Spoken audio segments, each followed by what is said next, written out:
मौर्योत्तर काल में भारत की उत्तरी पश्चिमी सीमा पर लगातार हमले हुए। पहला आक्रमण हिंद यूनानी या बैक्ट्रियाई यूनानियों द्वारा किया गया। इंडो ग्रीक की भारत विजय का इतिहास यूथिडेमस के शक्तिशाली पुत्र डेमेट्रियस प्रथम के समय से ही प्रारंभ होता है। डेमेट्रियस प्रथम को देखते हैं कि भारत की सीमा पर सर्वाधिक प्रवेश करने का श्रेय डेमेट्रियस प्रथम को ही जाता है। उसने 183 ईसा पूर्व के लगभग पंजाब के कुछ भाग को जीतकर शाकल आधुनिक सियालकोट को अपनी राजधानी बनाया। डेमेट्रियस ने भारतीय राजा की उपाधि धारण की और यूनानी तथा खरोष्टी दोनों लिपियों वाले सिक्के चलवाए। डेमेट्रियस के बाद यूक्रेटाइडस ने भारत के कुछ हिस्सों को जीतकर तक्षशिला को अपनी राजधानी बनाया। बैक्ट्रिया में यवनों का अंतिम शासक हेलियोक्लीस था। बैक्ट्रिया में यवनों का अंतिम शासक हेलियोक्लीस बैक्ट्रिया में यवनों का अंतिम शासक हेलियोक्लीस था। बैक्ट्रिया में यवनों का अंतिम शासक हेलियोक्लीस था। 125 ईसा पूर्व के लगभग बैक्ट्रिया से यवन शासन समाप्त हो गया। 125 ईसा पूर्व के लगभग बैक्ट्रिया से यवन शासन समाप्त हो गया और वहाँ शकों का राज्य स्थापित हो गया। बैक्ट्रिया में यवनों का अंतिम शासक हेलियोक्लीस था। 125 ईसा पूर्व के लगभग बैक्ट्रिया से यवन शासन समाप्त हो गया और वहाँ शकों का राज्य स्थापित हो गया। मिनांडर 165 से 145 ईसा पूर्व। मिनांडर सबसे प्रसिद्ध हिंदी यूनानी शासक हुआ। वह संभवतः डेमेट्रियस कुल का ही था। मिनांडर को बौद्ध साहित्य में मिलिंद कहा गया है। वह बौद्ध अनुयायी था। बौद्ध ग्रंथ मिलिंद पन्नों में बौद्ध भिक्षु नागसेन एवं मिनांडर के बीच वाद विवाद वार्ता का उल्लेख मिलता है। उसकी राजधानी साकल शिक्षा का प्रमुख केंद्र थी। मिनांडर के सिक्कों पर धर्मचक्र अंकित मिलता है। वह पहला शासक था जिसने सोने के सिक्के चलवाए। चांदी के सिक्कों के लिए द्रम्न शब्द यूनानी भाषा से ही लिया गया है। यूक्रेटाइडस वंश के सबसे प्रतापी शासक एंतियालकीडस ने हेलियोडोरस को शुंग शासक भागभद्र के दरबार में भेजा था, जिसने विदिशा में एक गरुड़ स्तंभ स्थापित किया। हर्मियस यूक्रेटाइडस वंश का अंतिम शासक था। उसकी मृत्यु के साथ ही पश्चिमोत्तर भारत से यवनों का लगभग 200 वर्ष का शासन समाप्त हो गया।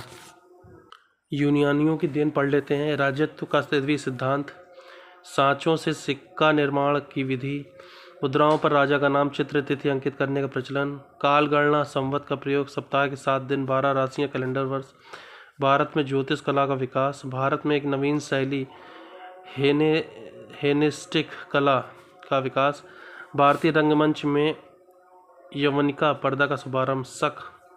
शक मूलतः सीर दरिया के उत्तर में निवास करते थे। शक बोलन दर्रे से भारत में आए। भारतीय स्रोतों में शकों को सीथियन कहा गया है। सीथियन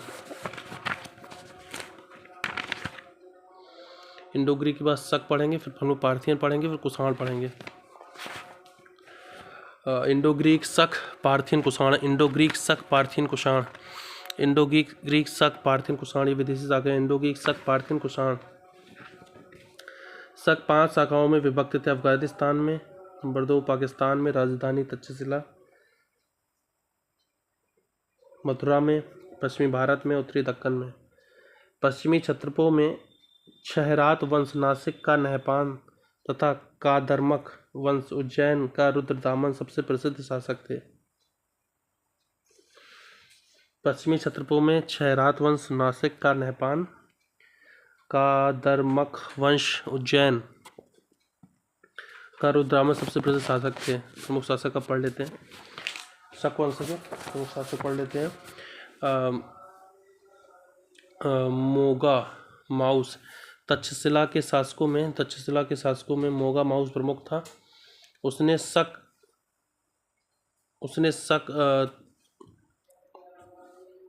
तक्षशिला के शासकों में मेगा माउस प्रमुख था।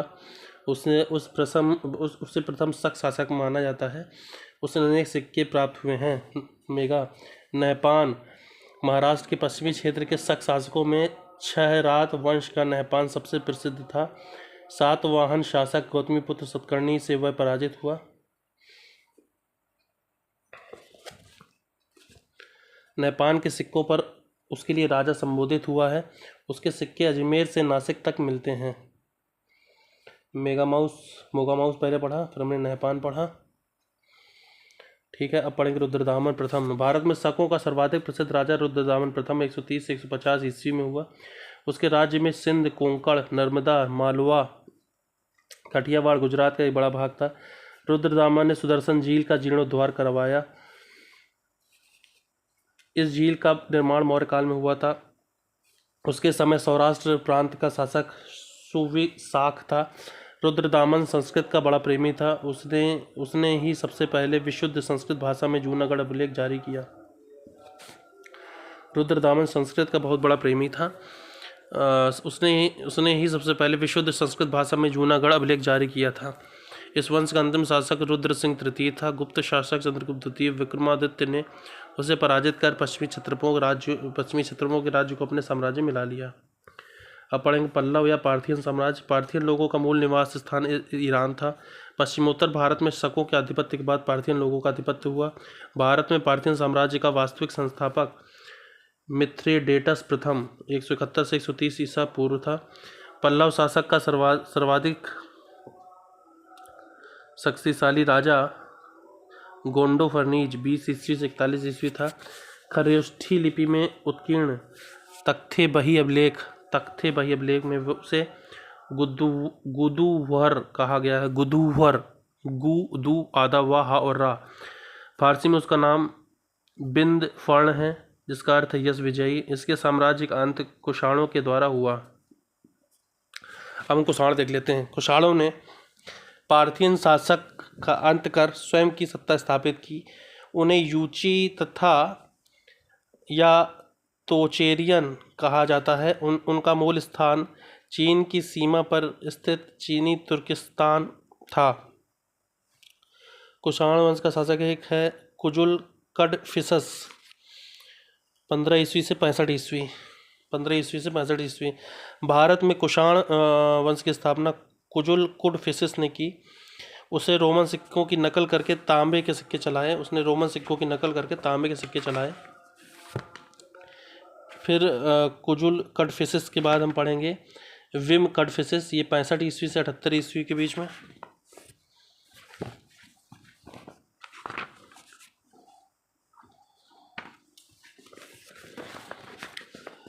विम कडफिसस को भारत में कुषाण शक्ति का वास्तविक संस्थापक माना जाता है। विम बार लगाता था ये। विम कडफिसस उसने सिंधु नदी पार करके तक्षशिला और पंजाब पर अधिकार किया। उसने सबसे बड़ी संख्या में सोने के सिक्के जारी किए। उसके सिक्कों पर एक और यूनानी लिपि, दूसरी ओर खरोष्ठी लिपि है। वह शैव मतानुयायी था। उसने महेश्वर की उपाधि धारण की। उसके कुछ सिक्कों पर शिव, नंदी, त्रिशूल की आकृतियाँ मिलती हैं। उसने अपने शासनकाल में अनेक उपाधियाँ जैसे महाराज, राजाधिराज, महेश्वर, सर्वलोकेश्वर आदि धारण करी। फिर कनिष्क के बारे में बात कर लेते हैं।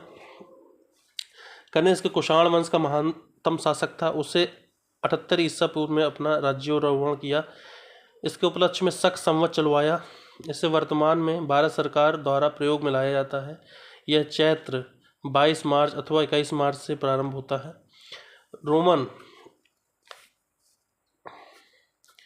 रोमन सम्राट की भांति कनिष्क ने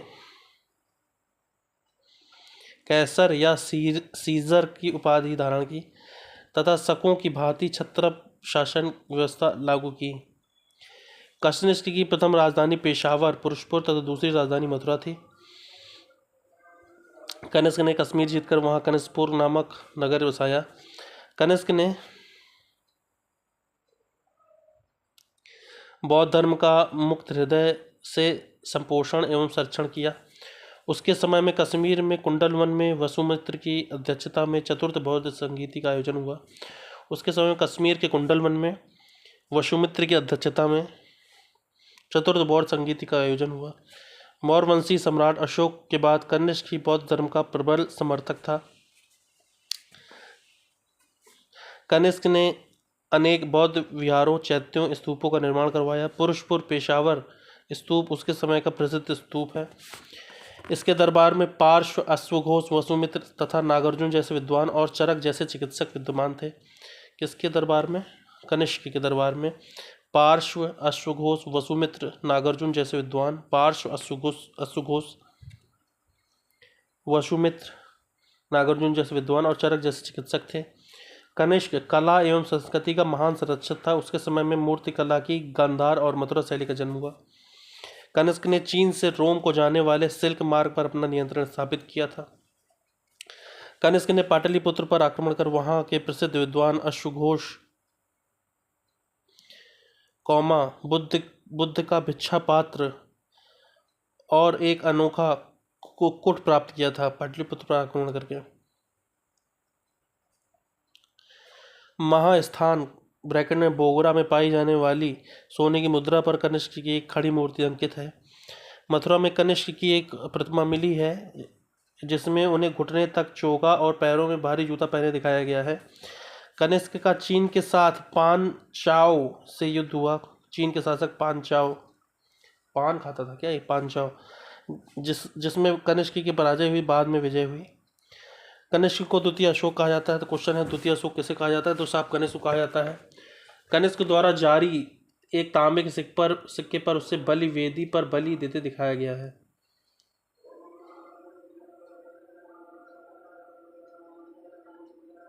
एक और राजा है यहाँ पे हुविष्क। हुविष्क जो है वाशिष्ठ का उत्तराधिकारी था। उसने कश्मीर में हुविष्कपुर नामक नगर की स्थापना कराई, जिसका उल्लेख कल्हड़ की राजतरंगिणी में मिलता है। उसके सिक्कों पर शिव, स्कंद, विष्णु आदि देवी देवताओं की आकृतियां थीं।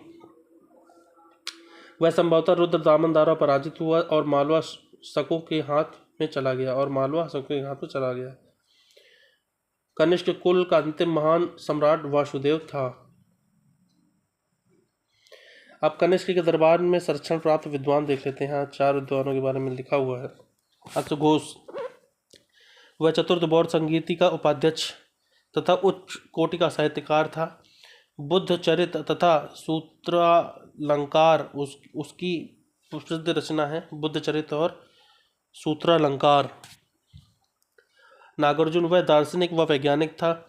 उसकी तुलना मार्टिन लूथर से की जाती है। नागार्जुन की उन्होंने अपने ग्रंथ माध्यमिक सूत्र में सापेक्षता के सिद्धांत का प्रतिपादन किया। वसुमित्र चतुर्थ बौद्ध संगीति के अध्यक्ष थे। उन्होंने प्रसिद्ध ग्रंथ महाविभाष्य शास्त्र की रचना की, जो बौद्ध जातकों पर टीका है। इसे बौद्ध धर्म का विश्वकोश कहा जाता है। महाविभाष्य शास्त्र की रचना की, ठीक है, किसने? वसुमित्र ने। चरक, आयुर्वेद के आचार्य, कनिष्क के राजवैद्य। कनिष्क के राजवैद्य थे और आयुर्वेद का आचार्य किसे कहा जाता है? चरक को।